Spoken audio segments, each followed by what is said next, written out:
Jared Welch and Aaron Halterman.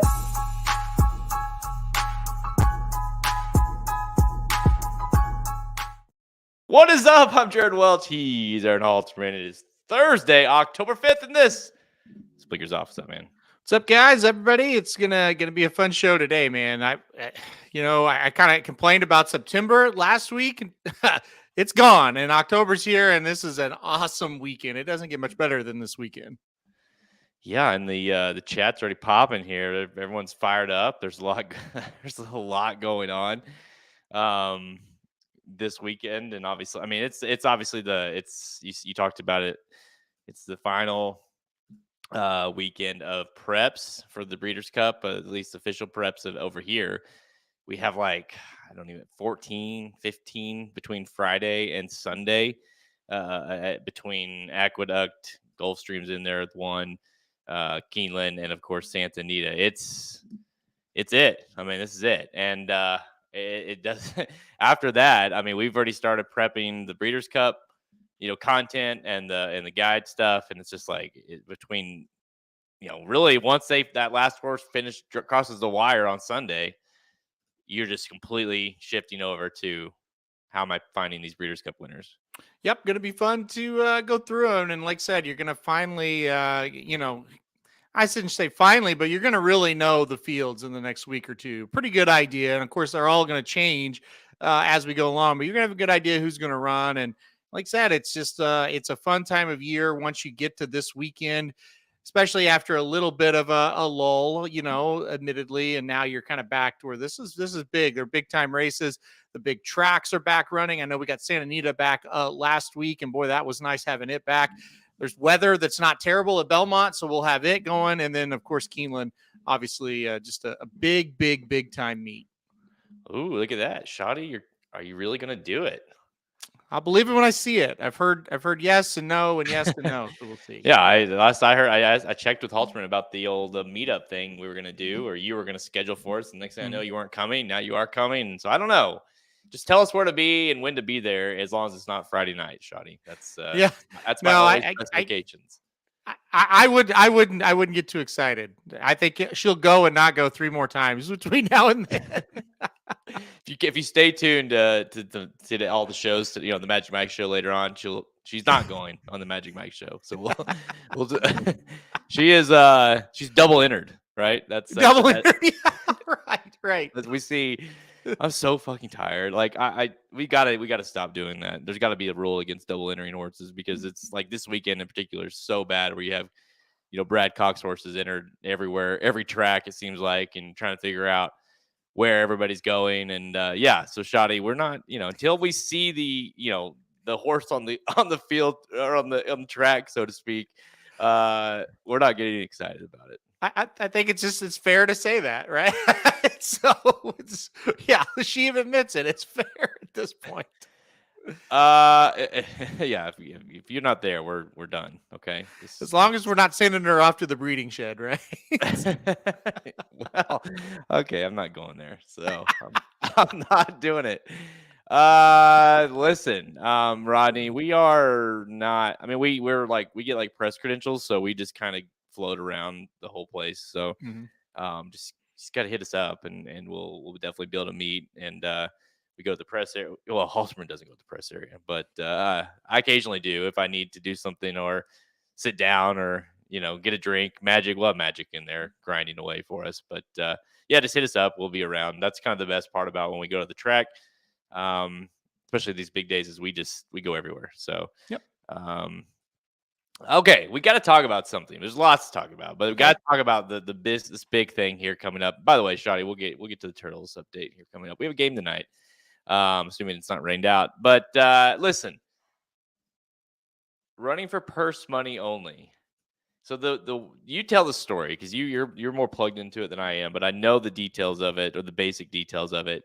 We have another situation where a horse was accidentally scratched in the morning.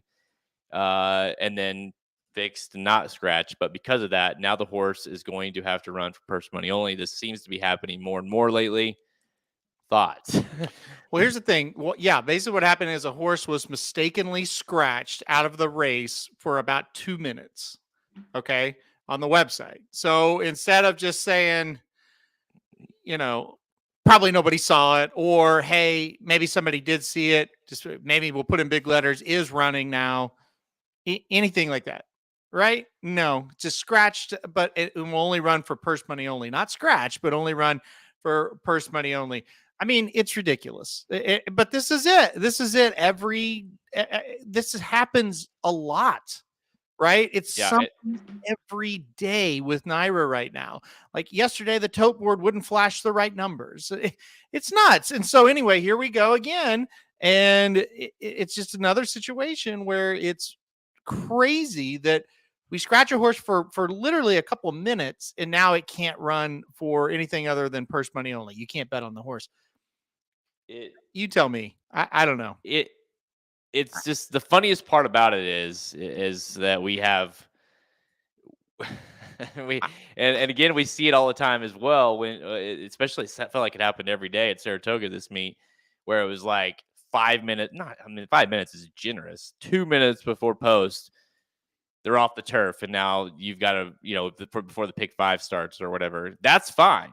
But they can do that. No delaying the times or anything like that. No, we're gonna run it in 2 minutes still, no matter what. You're just fucked. You got to figure that out.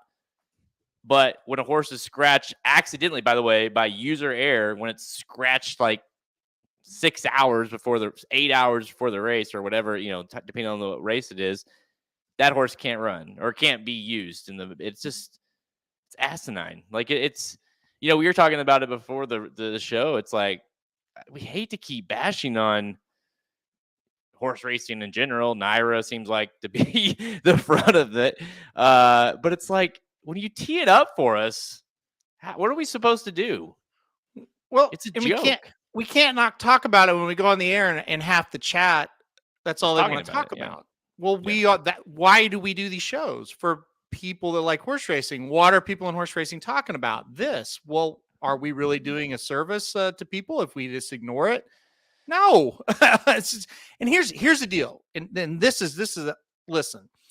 I update scratches for every track in the country every day.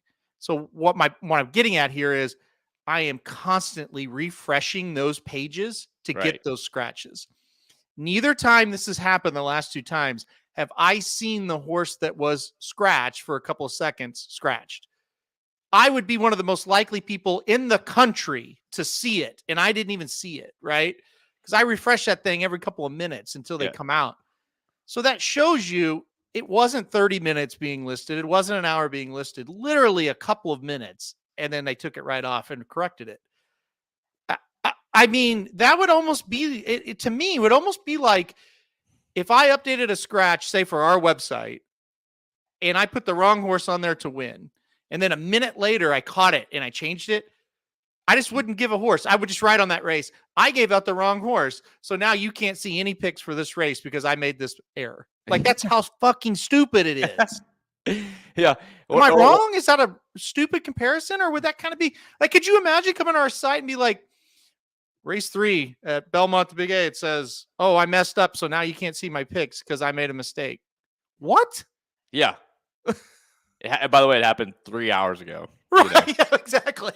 And the race is still 3 hours away. Like, it'd be like in a game, like an NFL game or something, if a player they accidentally listed him as out for 2 seconds, and then they fixed it, and they said, "Oh well, you can play still, but there's no betting allowed on this game or whatever, or on you, it'd be prop bets, or whatever it is." Like, bettors would be like, "What? Doesn't make any sense. Like, he's playing. How can I not bet him?" And so it's wild to me. I get, at least they're ready for purse money only. I mean, at least it's not like the horse stays scratched, right? Because that would be the worst of worst. But still, it's like whenever you had, in the Breeders' Cup, when you had the horse run for purse money only and they won, and it's like, it was great for the owners and officially they won. But for the bettors, people like you who love the horse, I mean, it's total disrespect to the people that run this game, which is the bettors that keep the game going. It's just a total slap in the face. Yeah, and so like Dennis asked, like, what are the common sense reasons it runs for purse money only? That's why you're not. They're thinking as well. It's not the owner's fault, and so we'll let the owners earn this purse, because Yeah. they've entered the horse and all that, which is good for the owners for sure. But the owners are a very, very small portion of the whole. Like, you're okay. We're going to let these guys run for purse money only. 2-3 people, however many people own it. But then the rest of you all that support the whole game and make the whole game go day after day, piss on y'all. Yeah. Yeah. Whatever. Yeah. It's like, whatever. No big deal. And so again, it's just shitting on the customer for no reason. And look, if you have the horse scratch and it's 5 minutes for the race or 5 minutes before they come to the paddock and he's been scratched for hours, and then all of a sudden the horse is in the paddock, yeah, you better run him for purse money only. That's nuts, right? We're talking about a couple minutes. Yeah. It's crazy. Yeah. It's someone needs to be fired. I know, yes. I mean, first of all, who keeps making the errors on the scratches? Like, how hard is that to do? For one, we can't even figure out how to get entries out on time, and we can't figure out how to get scratches out on time on big days.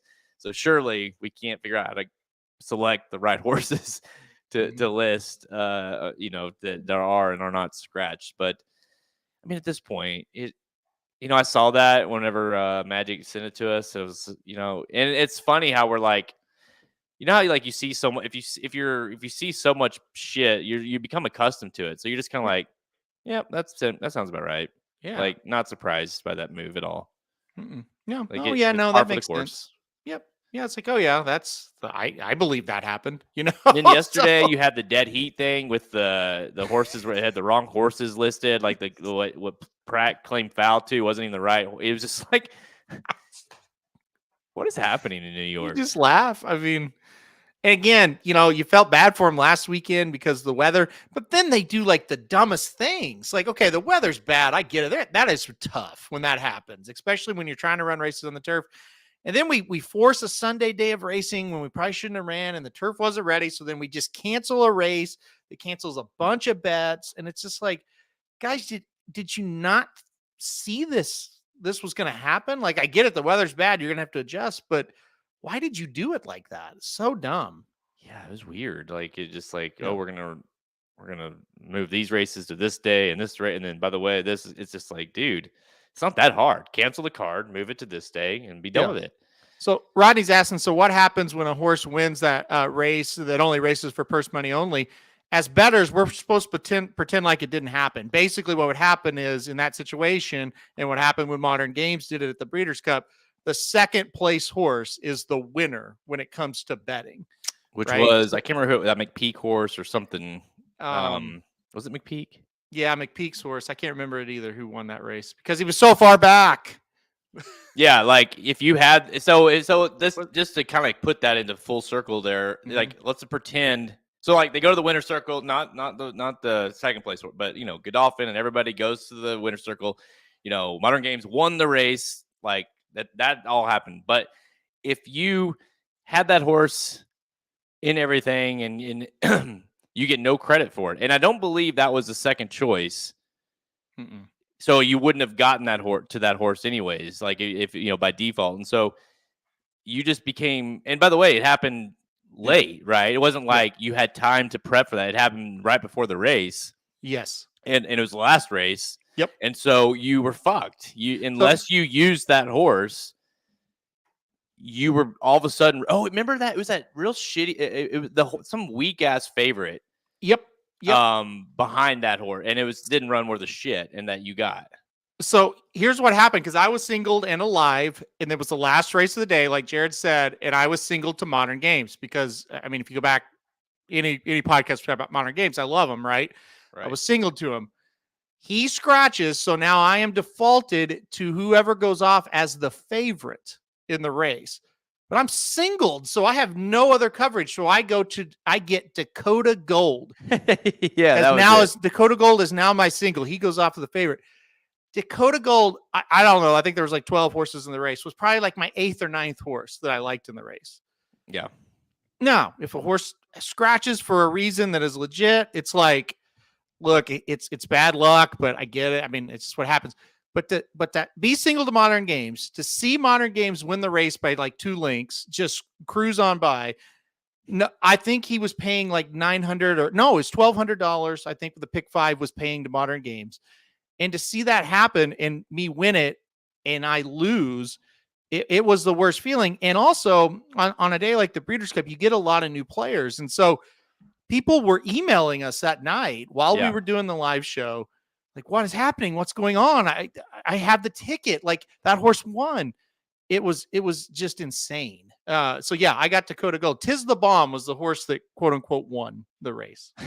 Oh yeah. How could I forgot? And by the way, it's the only time I can think of, other than maybe at Saratoga once with Baffert, but like it was the loudest boos I've ever heard at a track ever. I've never booed at a racetrack. I was booing like crazy. And another thing, Geist Paddle was with us, right? Yeah. You remember he had that horse, Modern Games. He had that horse played for he was in the Breeders' Cup betting contest. And he was like, huge. He was close to all in on the horse. Yeah. And then that'll happen. And so it's just like everybody got screwed. And it was an awful, awful feeling. Yeah. It just magnifies it when like it'd be shitty, right, for the owners if you didn't allow the horse to run. But when you see the horse go out there and romp, it only magnifies the fuck up that they made. And everyone, you, like you said, you see the horse streak by, and you're just like, oh my gosh, like. Well, Geist and I were watching it, and we were kind of like, maybe halfway down the stretch or a quarter way down the stretch where we were sitting. And Modern Games is on the outside, and here he comes, and we look at each other like, "Oh no!" Not only is he going to win, but it's going to be in a romp. Yeah. Yep. Yeah. It was, and he felt bad for the owners and the connections because they're in the winner's circle, celebrating, and it's a crowd of boos. It was. Yeah. That was Friday too. That was a juvenile turf, and so that was Friday, and of course we had to go the next day, and so it was. Yeah. That was at Santa Anita, right? No, that was at Del Mar. Was it at Del Mar? Yeah, it was Del Mar, wasn't it? Yeah. Okay. Okay. So Santa Anita is off the hook. So, all right. Let's get into today's show because we have by the way, we've got to do it. Classic winner. Who's your classic winner? We are, what are we? A month out, right? 4 weeks. 4 weeks out to the classic. Who's your pick? Zandon. Zandon for me this week. Wow. Yeah, now you're just making a joke of it, okay? It's a joke. So man, give me I'll stick with Ushba. But I do think this race is setting up very nicely for Arcangelo and Ushba. Anyone that's coming off the pace a little bit, because it just seems like with some of the horses that have been getting in as of late, feels like we might have a nice little speed set up. But yeah, Zandon. I think that just goes to show you how bad that field was. He looked awesome though. He ran a race where it's like, well, honestly, like he might actually be up there with a chance. He ran okay. I mean, you can't knock him. He ran really well. Yep. Yeah, he's a nice horse. I mean, and he runs like the same race every single time. Yes. He's like probably one of the most consistent horses we have in the race. So 1,000%. He is the most consistent. Yeah. He runs every time. Yep. I mean, even like you look at, and because you even look at like back at the Whitney when Cody's Wish ran like shit, it's like at least like you would like him to give an effort like Zandon, right? Mm-hmm. This is what I'm doing. Dennis figured it out. I'm picking different horses all week or all these weeks, and then when the race gets here, whoever wins, I go, look, I told y'all. Yeah, we're gonna plug the piece in whenever it comes. Yep. Like, look, Halterman on October 5th said Zandon would win, and it's like, well, he also said no, he meant this one. Okay, this was the one. We'll have it like all queued up for like right after the race goes off or finishes. Like he said it. We should do that for every race. I love it. Have a clip for. I love it. I'm like in. You just like I think, and then you just believe it blank, and then Magic and piece in, Zandon will win. Some AI shit there. So, all right, let's get to today's show. We're going to preview and get picks for Saturdays. It's the final Saturday of Breeders' Cup Winter and Challenge Series races. We're going to look at one on Friday and one on Sunday as well. Keeneland, Santa Anita, and Belmont, the Big A. Let's go. We have a weekend, folks. This is going to be awesome. Okay, by the way, I wanted to ask you, we're not going to talk about all 15, but I believe there's 15 if you count every in the United States between Friday and Sunday. I'm going to set it at 2.5, over under 2.5 out of horses running this weekend of those 15 races. 2.5 over under winners at the Breeders' Cup. God, that's a really good one. That you asked some bad ones. That's a good one. I'm just kidding. I'm just kidding with you. I'm in a good mood today. Let's see. 2.5. You're feisty. Gosh. I'm going to go over, but I don't think it's by much. Well, I almost said 3.5, but I wanted to set it at 2.5 so I thought you'd likely go over because I think it's really close to that. I do too. You could, because I think you can. Here's my thoughts. You can make a case, whether it be, really any of the three, right? Whether it be the Champagne, whether it be the Charity, and whether it be the American Pharoah. I feel like you might get a winner out of one of those, right? Agree. At the Breeders' Cup. I mean, yep, agree. So there's one. I think you also could be looking at a real winner at whether it be, Master of the Seas, or you could even be like Rebels Romance could be one running this. I know that's not an official prep race, but he is running this weekend, so I'll count it. In Italian, yes. Yeah. And then you could even go as far as the fillies, the 2-year-old fillies. I think that the Darley Alcibiades, which we'll talk about here in just a sec. Yeah. There's a lot to like out of those, Well, Rodney brought it up, and we'll talk about it here in a second, Rodney, that like Idiomatic, Nest, I mean, they're running this weekend. A weak division this year, so it's not like you have, Yeah. I could see that. So yeah, I think over 2.5 is the play there, but I don't know. We'll see. All right, let's see here. Pull it up.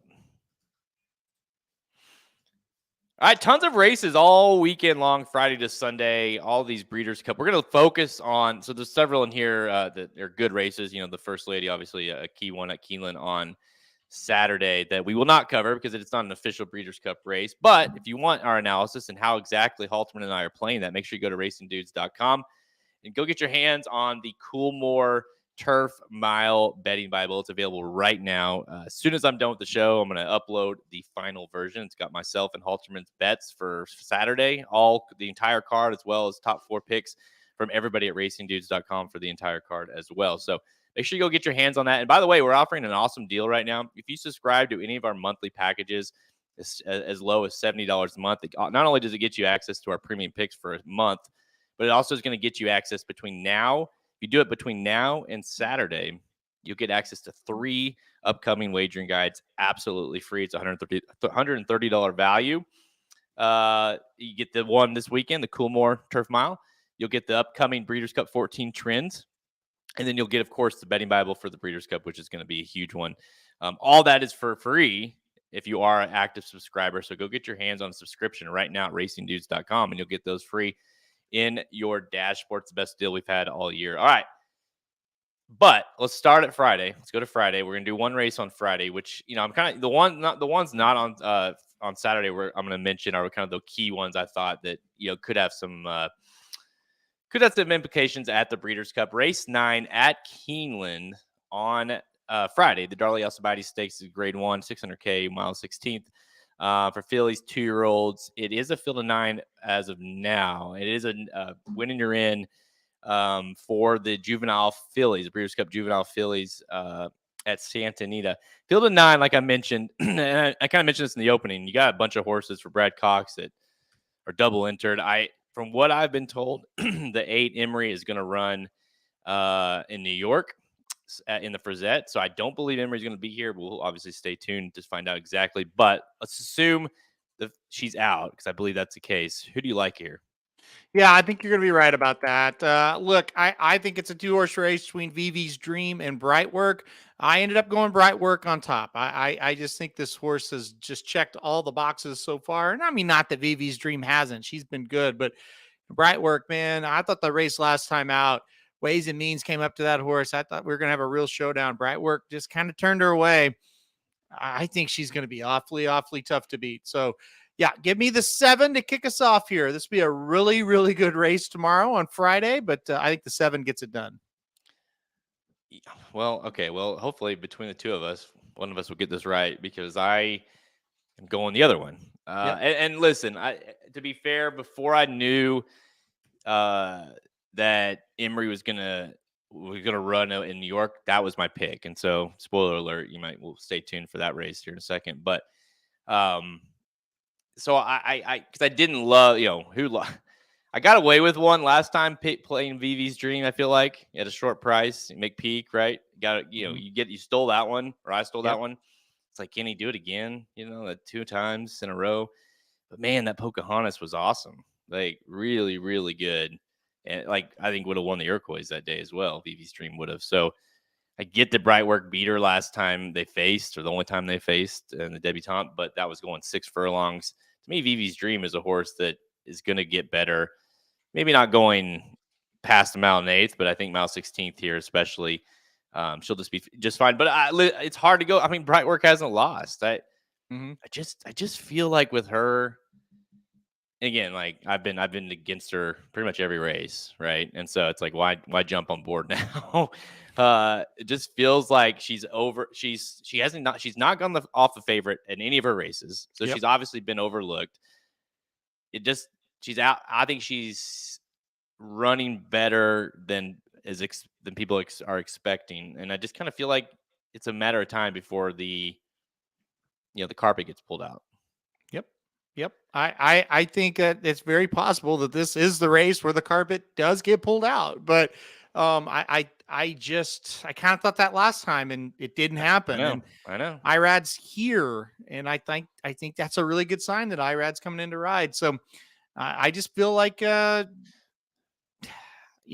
she gets beat, I'm not going to be too upset because Vivi's Dream is going to be one I'm going to have as well. To me, I think they're just better than the rest of the field, those two. And I think it'll be a show down the stretch. Listen, we're in trouble because not only is Kevin on board with me, Dennis is on board with me. Yeah. What could go wrong when Dennis, myself, and Kevin are all saying that we're going to pick let's be honest, it's probably going to be like 9-5 McPeak horse. Like, what could go wrong? It's kind of going to get weird, I think, tomorrow. I don't know if we should prepare for anything or not. Like, is the end of the world coming? Will it be started like the start of it tomorrow? I'm not sure. Now, listen, all things will be fine, assuming Vivi's Dream loses. But if McPeak does it again with this horse, then the world very well could be ending before the Breeders' Cup gets here. Yeah, I'm a little bit worried about tomorrow now. I had a positive outlook for tomorrow, but now not so much. Thoughts on Alpine Princess, since the other Cox is scratching. Yeah. My thoughts, just my 2 cents, and kind of from the word is, again, what who the hell knows, but is that I think I look at it more like they don't believe Emery can beat those 2 top horses, but they do think she can win out in New York. I look at it more that way versus Alpine Princess being, I think we need Emery to get out because Alpine Princess can win, kind of thing. Yeah, I think that's the way I'm kind of looking at it as well. I think this race drew really, really tough, and that's probably what they're thinking. And Emery horse looks good. Yeah, we'll talk about it later, though. I don't want to steal the thunder on that one. Yeah, and by the way, let's do a thing here as we go through it. I just kind of thought of this, but it can be kind of a way we talk about each race as it moves forward and the implications to the Breeders' Cup. Like we'll do like a green light, red light. I think this is a green light when it looks at the Breeders' Cup. I think this is a legit race. I think one of these horses very well could win the Breeders' Cup. You obviously have Tamara. out west. That's going to be, a very big horse. And you've got the Frizette. We'll talk about that here next. But I do think these are two very legit horses. I'd feel better maybe, especially with Vivi's Dream, if the race was at, say, Keeneland. Yeah. But I do think these are very nice horses. Yeah, no, this is a green light. I won't go as far on any of them to say, well, they're going to parlay into wins, but it's a green light as far as the legit horses. They will make some sort of impact in the race, in the Breeders' Cup race. All right, let's go to Saturday. Let's move over to Saturday now. We'll go to Aqueduct. Well, Belmont, the Big A, Aqueduct, really. Frizette Stakes, Grade 1. 400K, 1 mile for fillies, 2-year-olds. Another winning you're in for the juvenile fillies. We talked about Emery here at 2-1. 9-5 on Live Talk to Todd Pletcher and Brad Cox going at it. Just FYI is also at 3-1. Irish Maxima at 9-2. But when I looked at this race, it's very similar to the one out in Kentucky, where I feel like it's a 2-horse race, and I kind of had to decide between number 2 Live Talk and the aforementioned number 6 Emery. I do think it's a 3-horse race, because I think, just FYI, that horse will probably move forward a little bit. They usually do under Mott. Not enough for me to pick her to win, but I do, I don't think it'd be shocking if she won. Back to my pick, though, I'm going to go number 2 Live Talk on top in this spot. I was with you. I debated between the 2 and the 6, but I went with Live Talk. I think this one is pretty darn good. We saw the stretch out last time out and how good she looked. That makes sense, because her pedigree says, probably even longer is where she's really going to thrive. But stretching out to the mile looked really good. I think she does it again. I like that she's got that extra kind of, I don't know, a factor, I guess would be the best word to say it, of we've been this distance and we've won, right? And that doesn't always mean everything, but I do like that experience edge a little bit more than Emery. So I'm going to go number 2 Live Talk on top in this one. Yeah, I mean, she was my pick here until Emery, the news of Emery going to come here. And so I kind of changed to Emery, since I did have Emery picked on top to win their Darley Alcibiades. So I thought, if she's coming here, she won at Saratoga on debut, was awesome. That was on a muddy surface as well that day. And if it does rain, I'm not going to handicap based off of that, but just the rain we've been getting here, It's going out that direction. Got to assume that if there is a track that is muddy, that it's, Emery obviously is not going to be hurt by that. So I like the fact that Emery has got that experience stretching out. I mean, don't think, she's from out of a dam of street sense and more than ready, sire. I mean, I don't know, no concerns really going longer. So I do think she's a nice horse. And again, it's another one of and the Life Talk as well. I mean, that last race was very impressive. Don't you think it's interesting that the more you look at it, it's like, okay, so Irad was out there Friday at Keeneland for a 2-year-old. Now he's coming back here. Now, obviously, he's got a bunch of mounts on the day, but you've got some really serious players in both the fillies and the Colts divisions for 2-year-olds that he's going, Fierceness, we'll talk about here in a second, in the Champagne as well. Kind of feels like he's go ahead and putting his foot down for some of these horses that he wants as we get closer and into next year for the Oaks and Derby Trails. I agree with you, and I think that was a big factor for me on kind of picking him on top a lot on Saturday at Belmont at the Big A, because it just kind of feels like, boy, you could have had some nice mounts there at Keeneland, and he stayed here. And yeah, I mean, you're always kind of chasing that Derby mount, and I think we'll talk about that horse that he's going to ride in the Champagne here in a minute.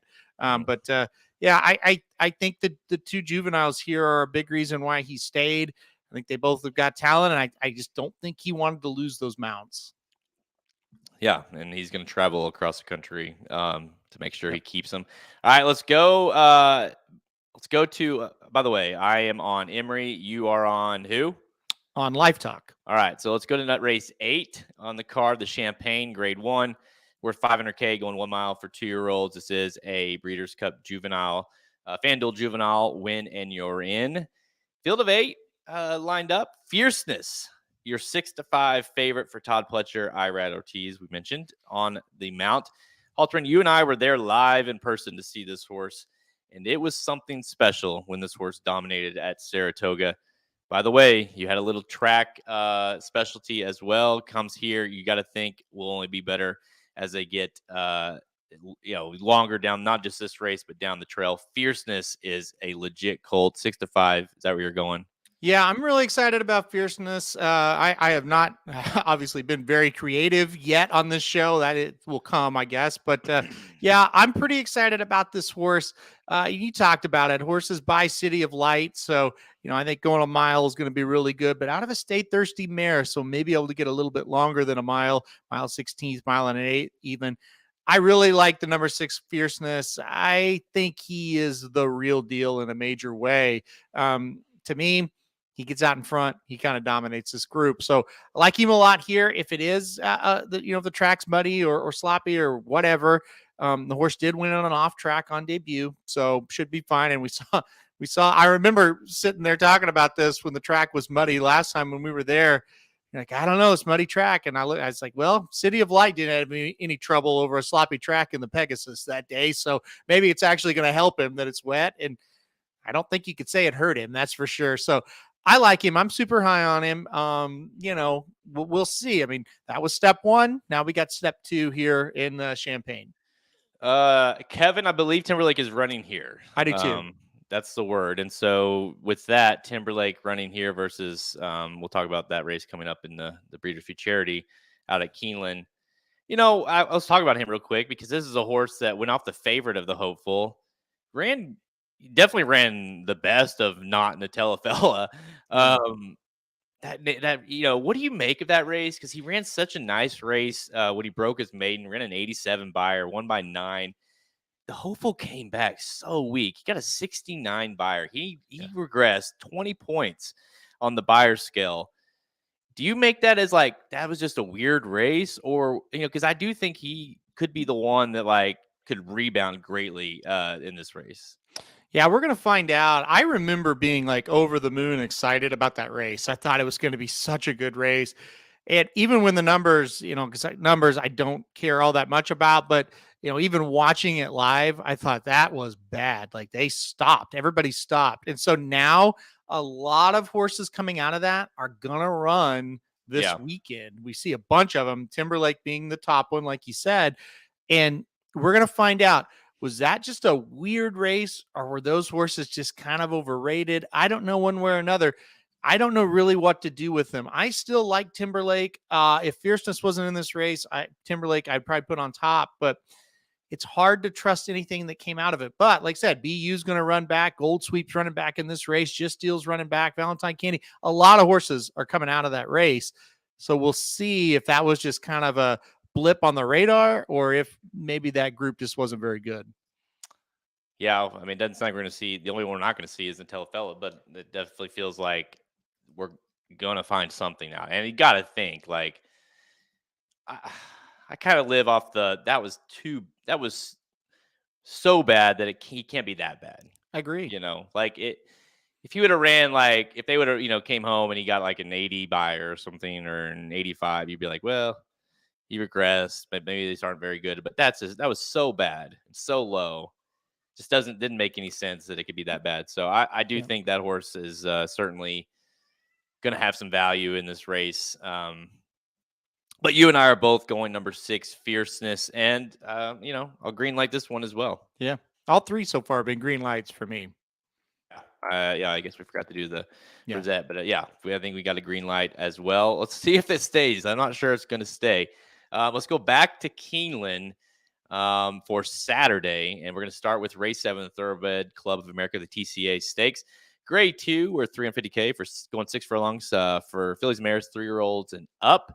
And it is a Breeders' Cup winning in for the filly and mare sprint. Field of 7 lines up here, Alterman, and it's Gary is 2-1, 5-2 on Wicked Halo, 9-2 in Last Leaf, Static. I mean, can I go ahead and red light this? Yeah, I hate this race. I really do. I just don't like any of these horses at all. Spoiler alert, if you end up buying the wagering Bible, I didn't even make a play here, because I've heard people say, yeah, you scratch off that last race with Wicked Halo and she'll be fine. Okay, yeah, you can definitely. That wasn't her, but what if she's not fine? And she's going to go off at like 7-5, I think, because I think people are going to have that attitude. And I just didn't have a lot of interest in betting her. I put Ugiri on top, but I don't know. I'm not in love with her. The one thing about it, at 6 furlongs on the dirt, she's really good, as in she doesn't lose. So that's why I ended up going Ugiri. Also, I don't think she'll be 2-1. I don't think she'll be the favorite. Listen, I'll give you. By the way, Drew has Rob. Drew has mounts all day at Belmont or Belmont at Aqueduct at Belmont, whatever. So I don't know. I mean, I think he'll be fine. I'll give you a little spoiler, or at least this is what I was going to bet, but couldn't get myself to bet in the Bible, so I ultimately skipped the race because I'm with you. I originally had a bet for this one, and then the more I looked at it, I just thought, if I'm struggling to kind of come up with my play here, I'm not going to use it. I'm not going to do it. So my original idea was to play a let's see, it was a 1-3 over 6 exacta. My thoughts were Wicked Halo or the 3 last leaf will kind of run down the 6 late. That was the thoughts. But then I was like, you know what? I can make a case for a bunch of these in here. Fire on Time is a horse that I was interested in underneath. So it's just like I just couldn't quite get there with any of them. So I ultimately skipped the race. But I am on Wicked Halo. I do like the horse here quite a bit. You've been more of the Wicked Halo guy than I have over the years. So it's kind of weird that I'm picking the horse. But I just feel like, one, it's kind of a case of who's in the race and who's not in the race. And then two, it's like, likes Keeneland, runs well the distance. To me, though, she's just, you can't trust. Even though I feel like the pace should be there for her and she should come running. I mean, you know better than anybody because you bet her a lot. Yeah. You can't trust her. It's like my deal is like, well, I'll just draw a line through that Churchill one, but it's also like, well, why did she run? She was 1-5 in a race she should have ran backwards and won. Like, why did that happen? And there were no reasons for it, right? So why is she magically just going to run better?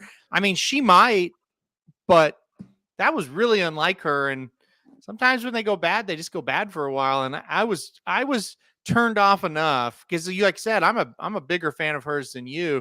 I was turned off enough to say I'm not taking her at a short price here. But the problem is, and you said it well, there's really nobody else to like either. I'm trying to think, who else is in this division? Who am I missing? Is it Echo Zulu? No. Yeah. Because I thought she might run against the boys, though. If she runs against the boys, it'd be like Goodnight Olive, I guess. Yeah. That's not awesome. I mean, she's okay. She's good. Don't get me wrong, but I mean, makes the race tough. Let me look at the Philly Mare Sprint here. See some of the contenders on the website. I mean, Echo Zulu, I think, is going to win that race for fun if she enters. Oh yeah, for sure. I mean, don't get me wrong, no doubt. Yeah. But if you're the owners of the connections, do you get tempted by the sprint? No, I wouldn't be at all. But I've heard a lot of talk about it. I certainly would not. I'll be honest, I never even considered it. I didn't either until I started hearing about it, and I was like, "Oh, that's interesting." Magic's the one that told me. Yeah, maybe he's making it up. I don't know. Well, and that's why I haven't taken it all that serious. Yeah, Goodnight Olive, Matarea, Echo Zulu. I mean, come on. Yeah. Like, if to me, it's like, hey, if you want to win the Breeders' Cup, run her in this race. If you want to try to beat the boys, well, good luck. But there's no automatic there. So, yeah, I agree. But yeah, so there you go. Wicked Halo for me, and you've got who? I'm going to go with Ugiri. That's an interesting horse. I mean, obviously, if she rolls here, she could be at very least a pace presence in that race. Especially if Echo Zulu are running the race too, might create some sort of issue, but we'll see. The First Lady is not one, obviously, in Italian versus White Beam. That's a race that's going to be awesome to watch. Make sure you go get the betting Bible to see what Halterman and I are playing at. Spoiler alert as well. Halterman and I are both playing very, very heavy bets in one way or another through with that race. So make sure you go check out the betting Bible. All right, let's go to race 9, the Claiborne Breeders' Futurity. It's grade 1. We're 600K going to mile 16th. For 2-year-olds, again, another Breeders' Cup winning you're in for the FanDuel Juvenile. And field of 9 for now. Locked in here at 7-5. See what I did there? Locked in at 7-5. You've got 3-1 on Awesome Road, 7-2 on Timberlake, who we do believe will be running out at Belmont at the Big A. But when I looked at this race, and the more I've looked at it, it becomes more and more clear. You're basically trying to decide between the 9 Locked and the 3 Awesome Road. It's another Cox versus Pletcher showdown, just like last year with Yep. Loggins and Forte. And boy, did it live up to the hype. It was a great race. The Forte edged clear of Loggins late. There may have been a disqualification that didn't happen in the race. So, there was thank God it didn't, because I had Forte that year. But look, I think with this one, Locked is awfully good. He ran extremely well last time out. If he runs that type of race again, he's going to be tough. But I really like number 3, Awesome Road. That's what I'm going to put on top here. So I'm going to go with Cox this time. I love that Flavian Pratt gets aboard. That's, number 1. I really like that. And then number 2, I like the fact that the horse seemed to get a lot out of that debut. Was inside of another horse, got challenged, and turned that horse away. And as they approached the wire, he was really putting the other horse away that finished second that day. I thought that was a really good sign. Was it as flashy as Locked? No, absolutely not. Locked was very flashy in his maiden special weight win. I think Awesome Road, they're kind of building him along. I think he's really going to pop a big race here. So give me the 3. Yeah, and Stronghold, who he beat that day, came back to win. Yep. So there's that as well. I mean, to me, you can go through this race with the magnifying glass, and I mean, it's all an opinion, really. I mean, which obviously it's what horse racing is, but it's like they're 2-year-olds. They both ran twice, I guess. Locked has, but have both won once, and so you're really just trying to figure out which one is going to pop in this race. I like that the 9 Locked is outside of the rest of the field. I think that's gonna, especially out of the 3, might gonna the 3 might get the jump, but the 9 might tackle him late. But I do think we're gonna see another hell of a match race here between these two down the stretch. Big picture, I think I might lean towards Awesome Road, but for this race, Pletcher's so good with kind of getting these horses to win this race. And obviously when he has those 2-year-olds that look really, really good to get him to win another one. So I think Locked is the horse for this race. Moving forward, maybe down the road next year, 3-year-olds, I might lean more towards your horse here, number 3, Awesome Road. But I would just be totally shocked if anyone else other than these 2 win this race. And on top of that, these are both, even if they run 1-2 in whichever order, they're both legit players. It's a heavy green light for me at the Breeders' Cup. Yeah, I agree with that as well. It's pretty exciting to see the talent. It's pretty exciting to hear from both barns. They both think they're going to win, so it's 2 big barns going at it with 2 horses they like. And yeah, I mean, you're right. I mean, Locked, gosh, he looked great, and that second race was a real eye-catching performance. But you go back to the debut race, there was another Pletcher in there. Irad was on the other Pletcher, and the other Pletcher beat Locked. And so I know he woke up next time out in a big way, but I think at first they really didn't think this horse was one of their best ones. But I mean, it's definitely has the look of a really good one now. So I think it's gonna be a showdown. Yep. It's, that first race, the horse, steadied at the start, was way out of it, made a big run late. I agree. For one, it was 12-1 in the race. Locked was. But 2, obviously, that something happened because the horse went from an 81 buyer to a 96 buyer. Yeah. And you watch that, visually, when I watched the 2 races, and I think the 3 was great as well. But when I watched the 2 races, I just was more impressed with the way Locked did it.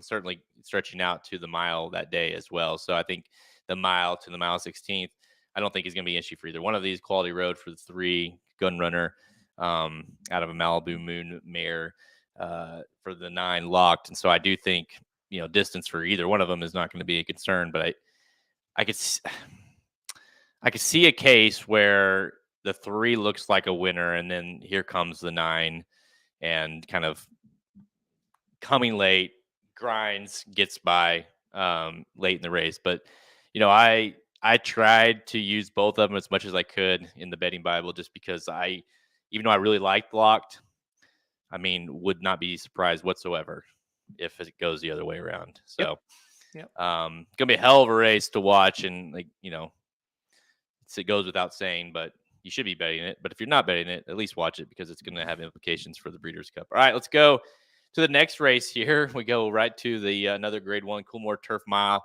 $1 million race, 1 mile on the turf for 3-year-olds and up. Again, it is a Breeders' Cup. Winning you're in for the FanDuel Mile. Field of 9 lines up for this race. You've got a couple Pletchers, a Brad Cox, all trying to tackle the Appleby horse, Master of the Seas, your 2-1 favorite. Thoughts on this one? Yeah, gonna be a fun race, right? You've got kind of the who's who of the milers, except for Casa Creed, I guess. But other than that, yeah, this is a good race there, Christopher. It's gonna be fun. I think Master of the Seas is just a little bit better than most of these, and I think he's doing a little bit better than his main rivals. So I like Master of the Seas on top. Up to the Mark, a horse that I really love, a horse that's just been great all year. Kind of feels like he's being rushed into this race. He had a setback. We were kind of told, he's not going to be around the rest of the year. All of a sudden they get some works into him, and now he's here. I just a little bit worried about him in this spot. Also, going a mile. We saw this horse lose at Keeneland in April at a mile. I think he's better going longer. So I'm going to go against Up to the Mark in this spot and go with Master of the Seas on top. Yeah, I think the race before was a mile 16th. The race after was a mile and 1/8 and a mile and a quarter. What's that tell you? And by the way, he won all of them. And so it's like, I think the horse wants to go longer. I think that Pletcher knows the horse wants to go longer. And this was kind of the last minute, like you mentioned, the last minute option to kind of force the horse into a prep race. It's $1 million prep race to the Breeders' Cup. And so, yeah, I hate to be, because we've made a lot of money on Up to the Mark. I've loved watching Up to the Mark this year, but I think it's a tough place to come back to, especially with Master of the Seas in the race. That's my top pick. I love this horse here. I was surprised. You got to remember, this horse ran 3 weeks ago, and it's like when that horse dominated the Woodbine Mile, you kind of just said, okay, well, see you at the Breeders' Cup. That's going to be a legit Breeders' Cup horse, and then the horse shows up here. Appleby's not running him just to run him. He doesn't need to run him. He's running him because he thinks he's going to win $1 million race. And so, to me, Master of the Seas is the horse of this race. I don't love Annapolis. I just think that horse is a cut below. To me, the 4-star Dave showed that. Ran an awesome race, just wasn't good enough to beat Casa Creed that day. Does like Keeneland, so there's that. But I just not a big believer in Annapolis. I wouldn't be against playing Annapolis underneath versus Up to the Mark. I think the better price, obviously, between those two Pletchers. But yeah, Master of the Seas, and again, dude, it's got to be a green light. Yeah, I think so as well, because, Master of the Seas, I think is legit, and Annapolis is going to make an impact, I would say, in that race. He just that's what he does. And you got a horse like Up to the Mark. If he can get to the Breeders' Cup, he'd be second off the layoff. Maybe he's kind of back in form by then in a good spot. So, I think it's a green light for sure. And really, really talented horses. Up to the Mark's the horse we've been ranking, top 5 all year long as far as horses in training. So it's going to be a big time showdown. Yeah. Now, I guess it is. We probably should at least mention that, because it's like, let's just say we're wrong, and the horse comes back off the layoff and kind of surprises us and rolls. Well, this becomes, he kind of goes back to what he was, or what we thought he was at earlier this year, and he becomes a legit serious horse. And so, as far as the Breeders' Cup goes, and so, yeah, I do think no matter what, he's not running in the Breeders' Cup turf, right? Or turf mile. I would think turf, right? Right. I don't think there's any chance he's in the mile. And yeah, to me, it just kind of screams we're trying to get him back. We're trying to get him to the Breeders' Cup. We're just trying to get some kind of prep race in him to where he's going to pop on Breeders' Cup Day. That's what it looks like to me, on the outside looking in, and that's why you kind of mentioned, your reasoning for picking Locked versus Awesome Road. It's like this race right now. This is what matters, and that's the same reason I'm going Masters of the Seas in this race. Do I think Up to the Mark is not a good horse? Absolutely not. I think he's one of the best, but this race on this day, I'm just not sure he's going to win. Yeah, I'm with you here. So number 1, Master of the Seas, love the horse in this race. All right, let's go to Santa Anita on Saturday. We're going to go to race 3, the Chandelier Stakes, grade 2, we're 200K, 1 miles for fillies, 2-year-olds, field of 10. Lines up here. We're missing Tamara, but obviously she's going to just point to the Breeders' Cup. But you do have the second place runner to her last time out, number 8, Laurent. Do you? I kind of went back and forth because obviously I loved Laurent last time out as well. I think she's a really nice horse. I'm concerned, and I think about a lot of these horses in the race. There seems to be a lack of pace in the race, and I'm wondering if a horse like the 7 Dua. Or even the one Chattelis from McGlatt could possibly go out and steal this thing. Look, I think this is a major red light race going into it. I mean, they could surprise us, but when the big horse for Mandela doesn't enter, this all of a sudden becomes a lot of also rans. And you're right. I mean, I still think even though on paper doesn't look like there's a lot of pace, a lot of times you get these juveniles and you get 10 of them, and they've kind of been running sprints. A lot of them will just want to go out there and kind of run early when they go 2 turns. I'm counting on there to be enough pace. I thought the number 8, Laurent, ran pretty good last time out and just ran into a buzzsaw. So I'm going to turn around and play the number 8, Laurent, one more time here. I think if she runs that type of race, she'll be in a decent spot. But I'm going to go as deep as I possibly can. I think there's a lot of horses that can win what doesn't look to be that good of a race on paper. Yeah, I'm with you. I mean, for one, I'm also with you on. You look at like the other juvenile fillies, winning your ends for the juvenile fillies, which this is. We talked about with the Frizette and Emery or whoever you like, the Pletcher horse, or even Darley Alcibiades. It's Vivi's Dream and Brightwork. Like, I like Laurent, but that's an also ran, in the Breeders' Cup. So, I do think this horse I'm interested in this horse stretching out for the first time. He's been running 5.5 and 7, kind of has that late, not kind of, is very much a late burst kind of horse, kind of comes flying late. So I do think Laurent is very interesting. I also think the 6 is probably, I would assume, is going to be a price, is going to be interesting. Just, a daughter of Arrogate, the reason I couldn't pick her is because she got smoked by Laurent, but does kind of have that late move. It's a typical sheriff's horse, right? That comes running later in the race. So if this thing were to completely melt down, wouldn't be surprised if that horse got a piece of it.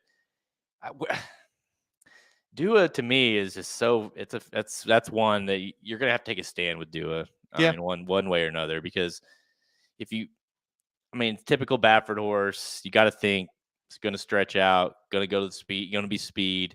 But that last race, man, was not good at all.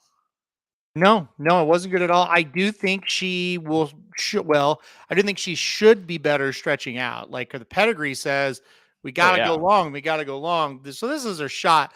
I'm with you, though. I think you can take her or leave her. She has been very underwhelming in her start so far. I don't think you can argue that. But I think if you like her, the argument right back at me is, hey, she's been running distances she probably shouldn't have to run, or probably shouldn't have been running. So maybe we see her kind of blossom and we see her at her best. And then, we come back after this race, you go, well, maybe there is a horse that can go win at the Breeders' Cup out of this. But for what we have seen out of these horses right now, it's not looking good for them in the Breeders' Cup. I also think the 1 is somewhat interesting stretching out. So we'll see. Didn't run well, obviously, last time out, but, should be fine going longer. Has, drawing the rail, has plenty of speed. Wouldn't be surprised if that horse gets on or close to the lead. And, if these horses aren't very good, could definitely get a piece of it as well. But I'm with you on the 8, Laurent. And I think it's definitely a hard red light for me. But I guess the one positive of maybe we can make it a yellow light is that if Laurent rolls or looks really good, what's that say about Tamara? You know, Yeah, like no, I I think it mean, only solidifies her even with not running. yeah, there's a ton of horses that she absolutely whacks that are running in this race. So yeah, I mean, it without running, she does become even more interesting. You're right. All right, let's go to race 8 on the card, the Rodeo Drive Stakes, grade 2, where 300K going a mile and a quarter on the downhill turf for fillies, mares, 3-year-olds, and up. Field of 8 lines up here, Halterman, and I have been on Anisette really, all summer, and now she kind of maybe has a little bit tougher competition. Obviously, you got some horses from the east showing up here. Are you going to go Anisette one more time, or do you think maybe the waters have gotten a little too deep? I think the water's maybe a little too deep. She does have the home advantage, so that's good. But this Didia horse should come over here and look pretty good in this race. I couldn't get around Didia. She has been facing some really tough ones over on the East Coast. And look, when the turf horses ship to California from the East, they usually fare pretty well. I like Anisette a lot. I think she's a nice horse. I think Didia is the one to beat in this one. Yep, I'm with you. And honestly, I went into it assuming, well, okay, I'm picking, my girl Anisette. I've loved her. She's been awesome. I mean, she's just been that last race in particular. Del Mar Oaks was really impressive, and she certainly could. I mean, she has a race won at Santa Anita. She has not gone this long, but there's really nothing there that shows you that or would make you think she won't. But when you look at Didia and kind of what she's done, got her first loss in the United States and one of her first losses of her career. She's won 8 times in 12 starts. And she lost to Margaret Segmentation and beat McCulloch, who came back to win. I just think not only just a better horse, better at this distance, just the East Coast coming out west, I think is just, proven to be better. And so Yeah. I like the 6 Didia as well. Kind of surprised. I feel bad about picking against my girl here. Yeah. But I just think she's too good.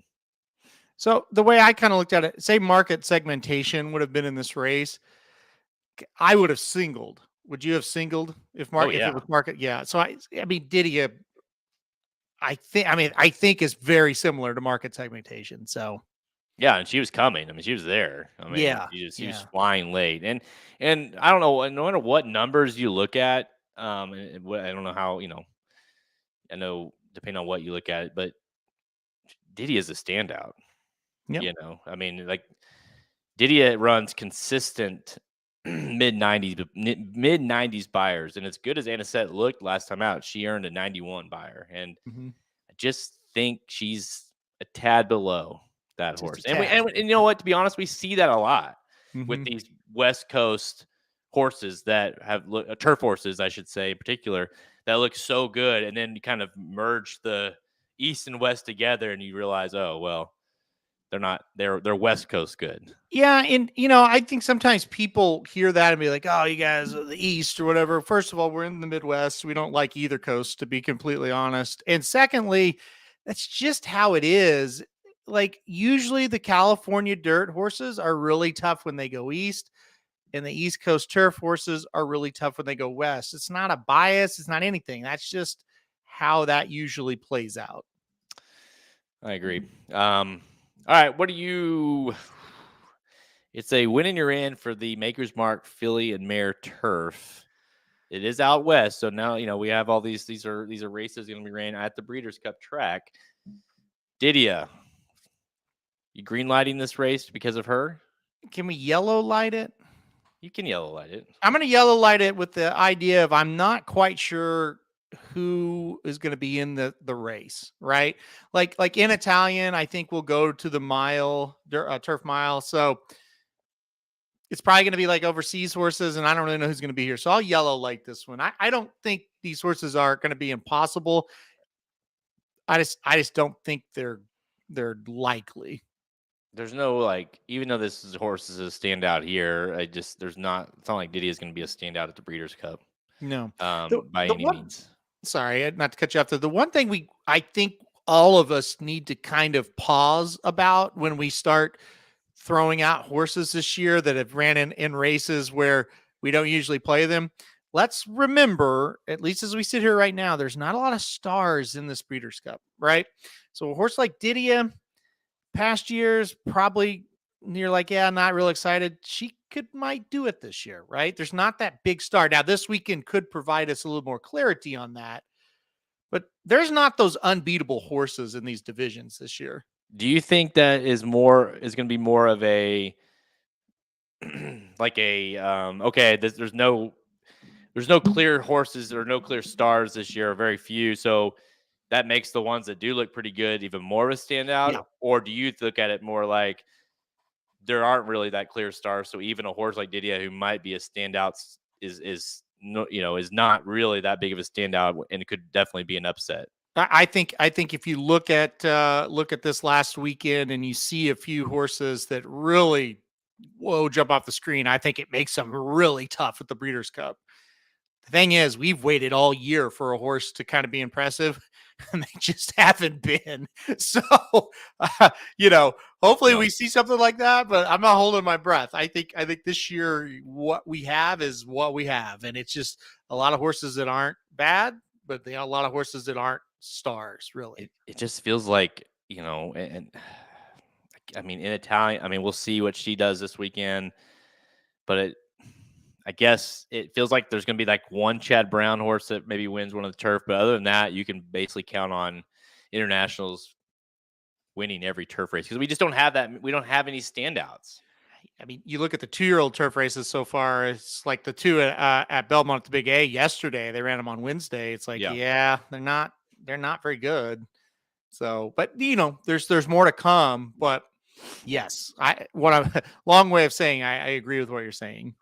All right, let's go to race 9, the American Pharoah Stakes, grade 1, 300K, 1/1/16 miles for 2-year-olds.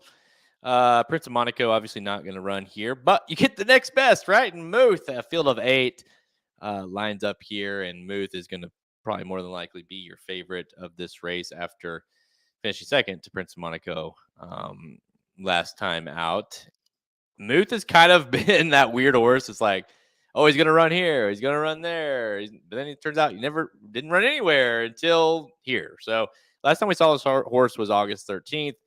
I needed this horse in a big way for a big, massive double. By the way, I had Laurent. That was what in the first race prior to that, and then needed Muth. It didn't happen. Yeah. So what are you doing with Muth here? By default, I put Muth on top. I don't love anybody in this race. I think it's interesting. BU ships out here for Pletcher, but he's been pretty disappointing. He has not ran as well as I thought he would. I thought he was going to be a star. Maybe this is it. Maybe he goes around 2 turns and looks better. I'm definitely going to still play him, but I just think Muth is the one today. Yeah, for this one. I can't. It's like one of those picks where I'm like slowly sliding my money over, kind of like not looking, but I'm like, yes, it's Muth. Okay, I don't love it, but yes, Muth. I mean, just I don't know. I mean, it's just you look at the numbers. The horse, even though the horse lost to Prince of Monaco last out and didn't necessarily look awesome, he got a 93 buyer for the race. Got a 90 on debut. There's really no one in this race that is close to that. BU is the only one on debut, ran an 88 buyer.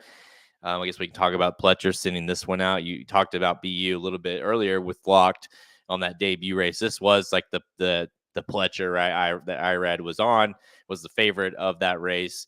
Lost to Just Steel, came back, ran in the Hopeful, was a short price that day, lost again. BU ships here. I think one is a case of, hey, I'm sticking, keeping Locked and BU apart from each other. Going to go ahead and get BU out to the Breeders' Cup anyways. Thoughts on this horse showing up here? Yeah, it's interesting. I mean, I don't know if that's good, if that's bad. Maybe, hey, we got to get him 2 turns. We're going to send Locked to Keeneland, and then we'll send this horse here to Santa Anita and kind of spread out our 3 big ones. The horse is still a maiden and trying to grade 1 for the second straight race. So I think it tells you they really like him. I know, and we were together when we were handicapping this, and we were watching this obviously together as well. And I thought this was going to be the next big horse, and that was just based on what I saw pedigree, uh, workouts and everything like that, and got beat to just steal that day on debut. And it's like, he ran really well, but boy, it's just kind of disappointing. And then I didn't think did anything in the hopeful. I mean, turned for the hopeful with a big shot to win. I thought he got set a good trip, and he just didn't kick on. So I still like him. I still kind of believe in him, but I don't know. I just don't know. I don't know if you can really support him with a lot of confidence in this race, but I'll have him on tickets. Yeah, I mean, by the way, yeah, whoever, Kevin, the Muth was the horse that supposedly shipped out to Saratoga for this race, for the hopeful anyways, and then came back too tough, and so he scratched. It was like the most bullshit excuse ever, but yeah, that was the horse. So it's totally, that's a weird, and I don't know, I'm with you. I mean, we're gonna find, we've already alluded to this many times, but we're gonna find so much out about that hopeful this weekend and what that was, and we'll know before this race what Timberlake does and whatever, in his race, and some of these other horses, like, to figure out what the hell BU is. I tend to look at it more like Locked is the horse that he likes most now. I mean, I guess you could throw in Fierceness as well, but out of those two, and he's like, get BU the hell out of here. Get him. Go ahead and get him out to Santa Anita. Get him at 2 turns. We'll see what he does there. And he's, given Ripoli, right? He's going to run him in the Breeders' Cup, and so it's like, just go ahead and get him out there running that race. But more than anything, it's like, keep him away from Locked, because he doesn't need to be in that race. Well, and you notice no jockey follows him out there, and I realize that that's not where those jockeys would normally run, but still, he didn't get his own jockey. You know what I mean? So yeah, it kind of tells you, and maybe you're sitting there saying, well, duh, you got Fierceness, but sure, but it still says something, right? If Irad was out here riding BU, it would say something, and I know he did prep Forte at the race at Keeneland last year, because that's where the Breeders' Cup was, but I just don't feel like that's the case this year. Right. Yeah. So I'm with you. I am on Muth, just by default a little bit. I'm going to red light this one. Yeah, me too. I just don't love it. I think, and to be clear, I'm definitely not sold on picking Prince of Monaco to win either at the Breeders' Cup, but I'm not either. Not even a little bit, to be honest. Muth is the weird one in this to me. So, I mean, I guess if he were to he's a $2 million horse. He's been the favorite every race. They really, really thought this, when he, after that debut, there were a lot of people inside with connections that really thought this was the one. And then he got smoked. And then he went to the Saratoga thing. Everything happened there. He's working really well. They like him. I mean, but I don't know. I know I'll red light it, but I also wouldn't in this division this year. I'm not going to be surprised if anybody wins, because I just don't think it's a very strong 2-year-old division we have so far. All right, final race here. That's going to be a wrap for Saturday's races, but we wanted to at least talk about the Spinster on Sunday real quick. You also have the Charity and the Bourbon Stakes. We're not going to mention those here. One at Keeneland or 2 at Keeneland is the Spinster, and the Bourbon, and the Charity is at Aqueduct. But this is for the distaff. So this is race 9 on Sunday at Keeneland, the Genmont Spinster Stakes, grade 1, $600,000, mile and 1/8 for fillies and mares, 3-year-olds and up. And it is a Breeders' Cup Challenge Series race for the Longines distaff. And it's for one, it's a big race in the distaff, but 2, you've got some of the top contenders in here. Nest versus Idiomatic, who beat Nest last time out at Saratoga. Those are your clear top 2 choices, 6-5 on Nest, Idiomatic at 7-5. Idiomatic, man, it looks like once again has a very clear pace advantage, but I know I know you love Ness. So where are you going? I'm ready to be hurt again, Jared. I'm ready to be hurt. Oh no, you're doing it. I'm going Nest. Oh, you just love pain. You love pain. Ready to be hurt again, my friend. Yeah, I'll go Nest. Feels like me and dating. Yeah. Well, that's sad, but yeah. I don't know which one's sadder, actually. Listen, I just think I would say every time I'm around you, I see Ness punch you in the face, and then yet here you go again. So we had so many good moments last year, and then it just went sour from the Breeders' Cup on. We did have one good moment, I guess. She beat Carriere, but I don't know. I'll just go. I'll go Nest again, and we'll see what happens. I don't know why they don't try to put her in the race early. I know she can do it. I've seen her do it. yeah. To me, she should just sit and stalk Idiomatic. I think she's a better horse than her. But last time out, just gross, just terrible. So we'll see. your voice says everything about how you feel. I mean, she's disappointed me more than any, because when she got on that roll at Saratoga last year, and even went over to Belmont and won, I'm just like, this is the next big horse, and just the worst of the Breeders' Cup, so bad. Yeah, it disappeared forever, comes back, looks great, and then so bad again. So I do think if you looked at like a big pick, like I think Nest is a better horse. I thought Nest was a better horse than Idiomatic last time, but Idiomatic is the now horse and has ran so well as of late. This horse has a clear pace advantage in this race, has had a clear pace advantage in a few races. So I just think it's a matter of the now horse and the horse. You look at this race, and you might be right, or you might, we feel like Ness should be involved in the race a lot sooner. You go back and look at the CCA Oaks, you look at the Alabama, even the Beldame, like this horse can be right there. But here lately, I don't know if it's her or if it's her jockey. Just not. I mean, if you learn anything from the last race, you got to press her. But Idiomatic for me, I'm just going with the now horse. I wouldn't be shocked whatsoever if Nest runs her down, because I do think Nest is the better horse. But I'm playing the now horse and the one that Irad is not going to be taking too far out of the race. Fair. Another tough division too. So what do you feel of this race? I mean, I know the answer because you're picking her to win after she just crushed your heart last time. So if Nest wins, I mean, you're going to do it again in the Breeders' Cup with her, aren't you? Probably. Yeah, no, look, I think you have to greenlight this race just because who's going to win? I mean, if Idiomatic wins again, is there going to be any pace ever in any of these races that these older fillies and mares are in? I don't know. So I think it's a green light race. Yeah, I think it's a green light race, just like you said, by default, because of what this division looks like right now. I mean, let's just pretend that these two horses run 1-2 and run a nice race, both of them, whatever order it finish. If you fast forward a month later, these two are going to be two of the top choices of the race. So at least a lot of years, you would probably say, I don't know. But I think it has to be a green light race. Yep. Where is Secret Oath? Where is Secret Oath? Why would Secret Oath not be in this race? Well, there's only one reason why, and it's because because the coach is going to run her regardless. So she must just be totally not right.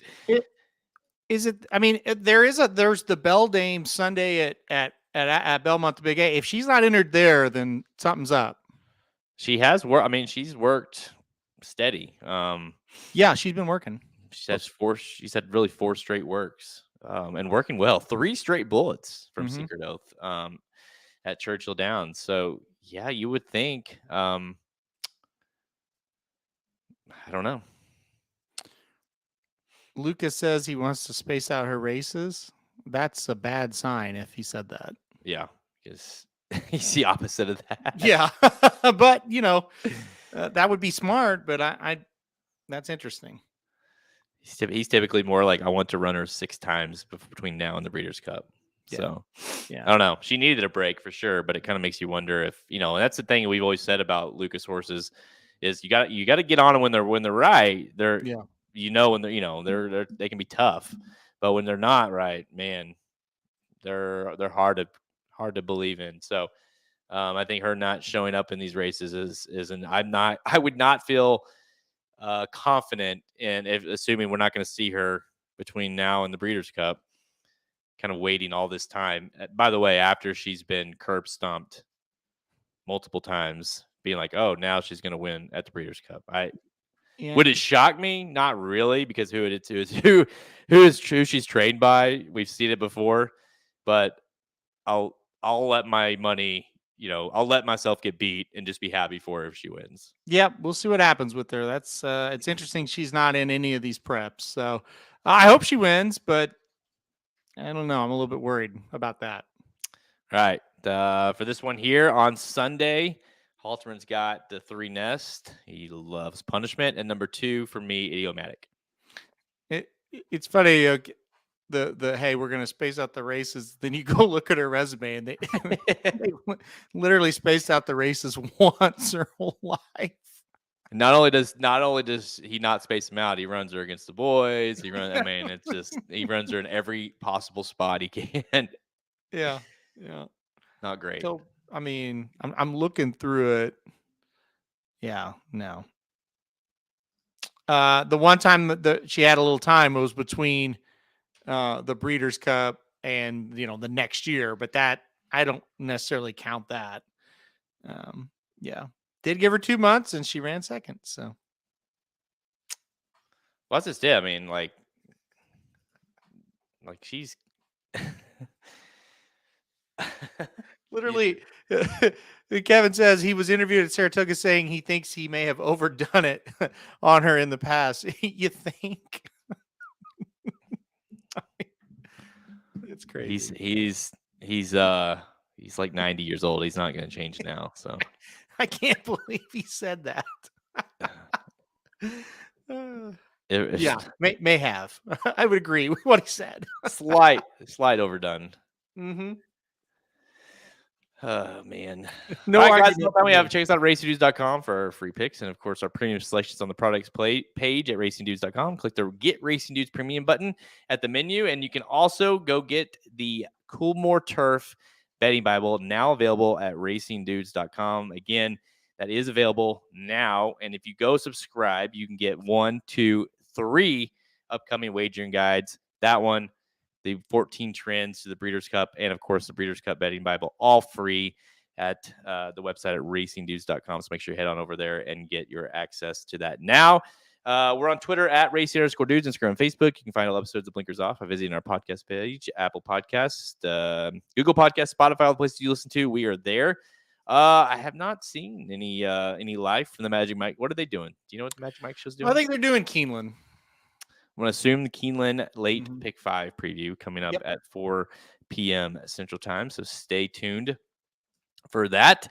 Due to Bet Sports aired yesterday. So if you want to listen to Halterman and Papa Dude, go over not just NFL, but college picks for this weekend, college football picks. Make sure you go head on over to the same platforms and listen to the Dudes Who Bet Sports. It's a big weekend for OU, huh?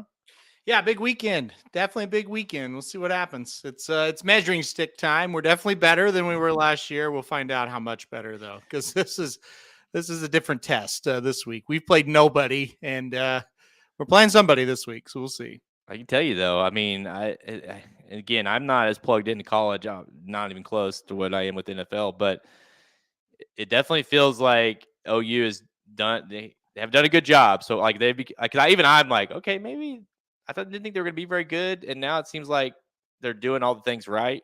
Yep. So we'll see what this kind of brings. But if they perform well, I mean, you've got to be believing they're exceeding expectations. Yeah, no, I definitely. And listen, they're 5-0 against the spread. So yes, they haven't played anybody, but they've covered each week. And so, what more can they really do up to this point? But again, you're going to find out exactly where you're at. I mean, this is a Texas team that's number 3 in the country. They went to Alabama and won by double digits. I mean, this is a good Texas team. So if OU win or loses a very competitive game, then I think we're kind of back to where we should be. But this will be the game that we'll kind of find out what they are. All right. Well, look at this. People, I mean, the Turtles have become the we need to have a show just based off of U8 soccer, I think. Yep. Because everyone wants to know about the Turtles. Nothing's happened since I think we last talked, because we had a game on Monday of last week, so we've been off. We had practice and what day is today? Thursday. We had practice Tuesday. Game tonight.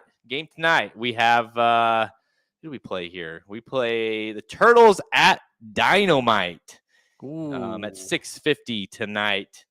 I think this is going to be an interesting game. You know, the Turtles lost the last one to, of course, my future wife, I think. Yep. 3-1. Should have been 2-1, but still we lost. Got the goalie back. Everyone's back tonight. I think the way Dynamites have been playing, I think this is gonna. I think this is more like a pick'em game. I could see this thing going either way. Pedlo says Jared got dominated by the coach, not soccer wise. That's for another show, my friend. Well, listen. What's the Dynamite? What's their record? Okay, well, I'm looking. How can I make a pick if you give me no information? Well, the information I have isn't great. Okay, so Dynamite, the first half finished 3. So we're 3-2. We were 2-2. They played one extra game for some reason. Okay. Let's see. The Raptors, they beat Dynamite 2-1. We also lost 2-1 to the Raptors.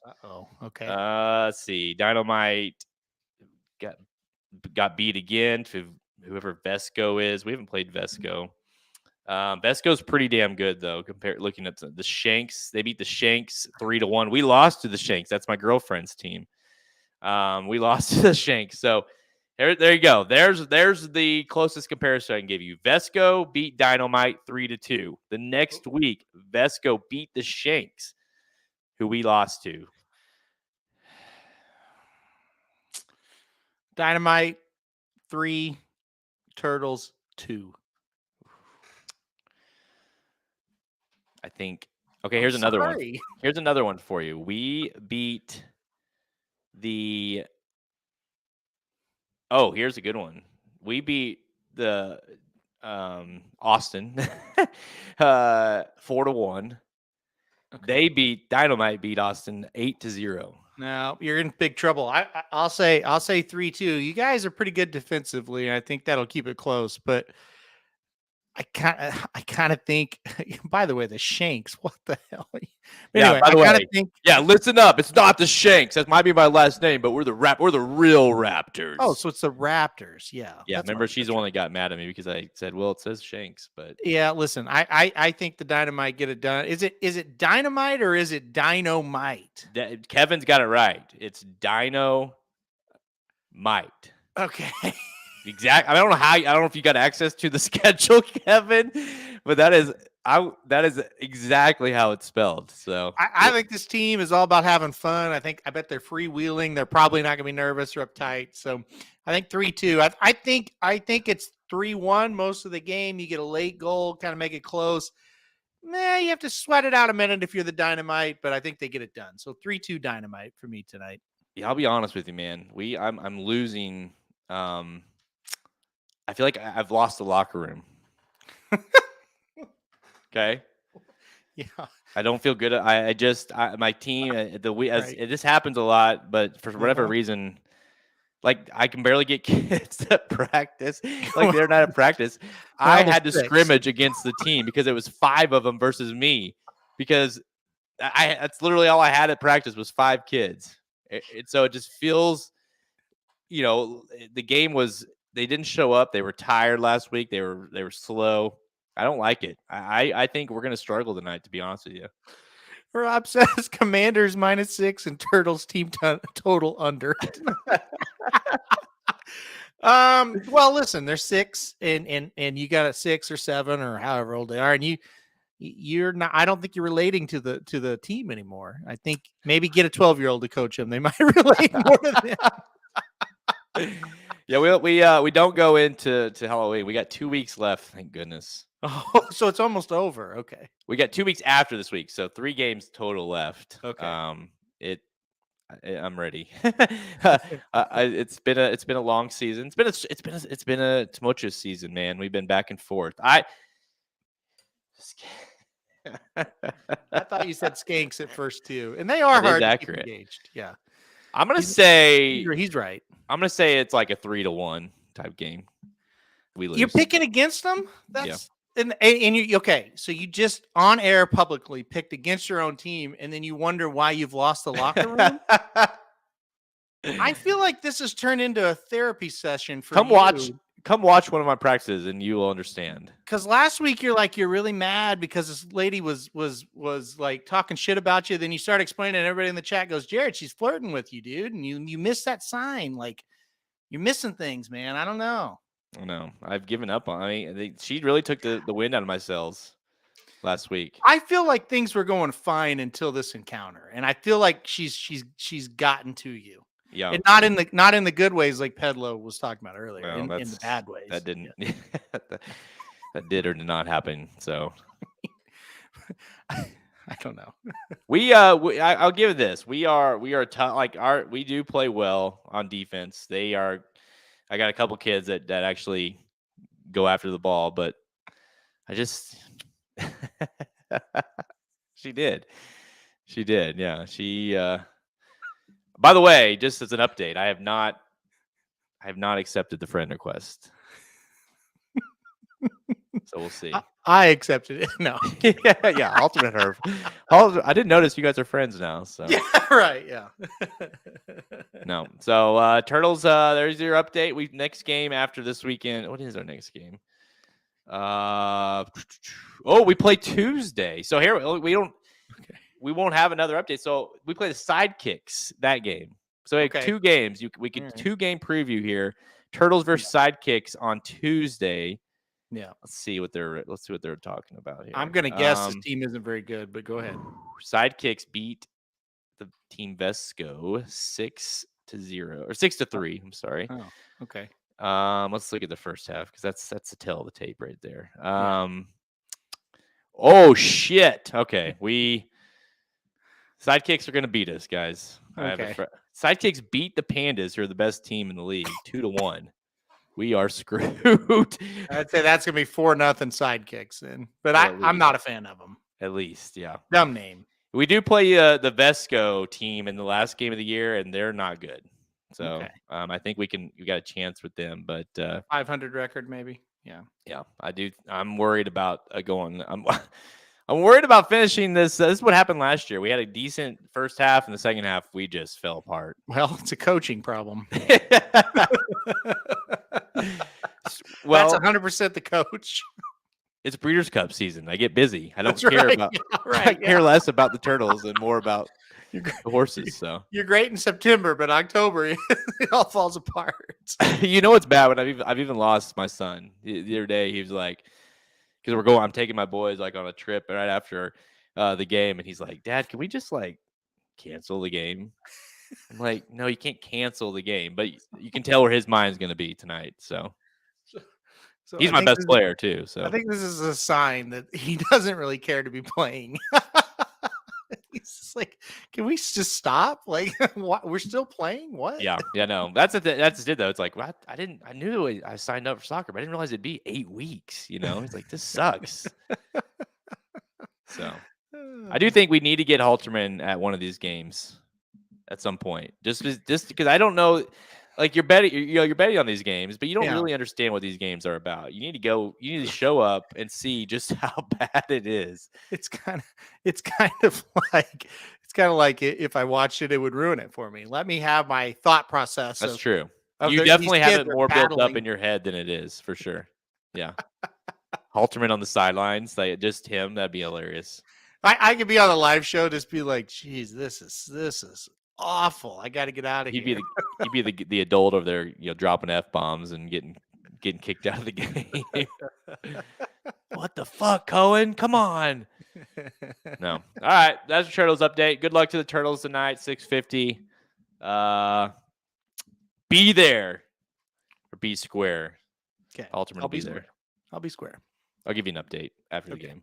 Sounds great. As usual. Thursday night update. All right, guys. I think that's all. Any final thoughts, Alterman, before we head into the final weekend here of Breeders' Cup races? Yeah, no, final thought is it's going to be great. And I can't wait for the racing. And go Oklahoma. Jeez, please. That would just be so much fun if we would win this game this weekend. Are you going? Yes. Yeah. Nice. All right. Yeah, heading down.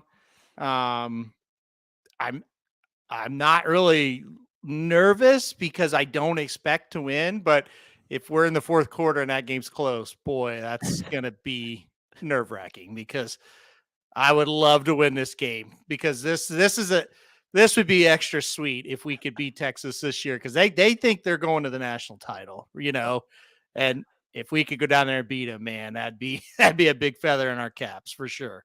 I'm sorry, Kevin broke me, so I just read that, but I just died. That would be funny. I'm here for fun. That's good. No, that makes me laugh. Yeah. I'd be like, if you watch 2.5 Men when Charlie went to Jake's game. You ever watch that? Yeah. Oh yeah. He just got back from Vegas. He had like a suit on. He was hungover. That's so funny. Oh shit, that is funny. Yeah.